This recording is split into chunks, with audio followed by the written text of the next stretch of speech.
Action news Palvai Govardhan Reddy భౌతిక కాయాన్ని గాంధీ భవన్ కు తరలించారు. పార్టీ రాష్ట్ర కార్యాలయంలో ఆయన పార్థివ దేహాన్ని ఉంచి నివాళి అర్పించనున్నారు కాంగ్రెస్ నేతలు. రాష్ట్రంతో పాటు ఏపీ నుంచి కూడా కాంగ్రెస్ నేతలు శ్రేణులు తరలివచ్చి నివాళి అర్పించారు.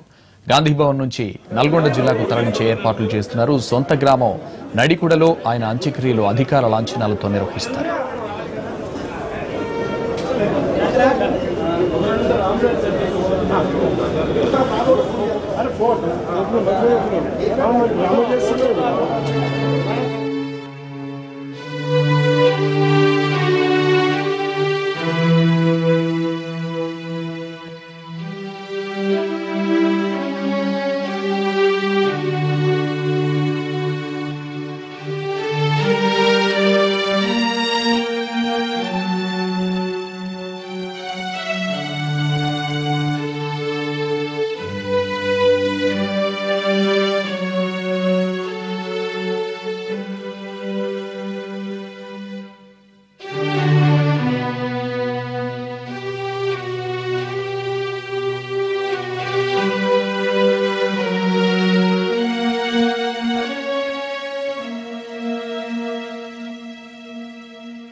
అంతకుముందు పాల్వాయి ఇంటి వద్ద నివాళి అర్పించారు.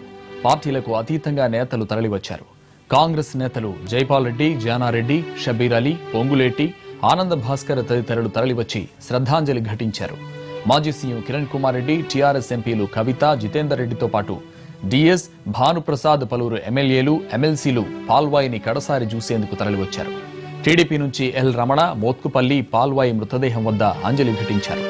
టీజేఏసీ చైర్మన్ కోదండరాంలు జూబ్లీహిల్స్ లోని పాల్వాయి నివాసానికి వచ్చి నివాళి అర్పించారు.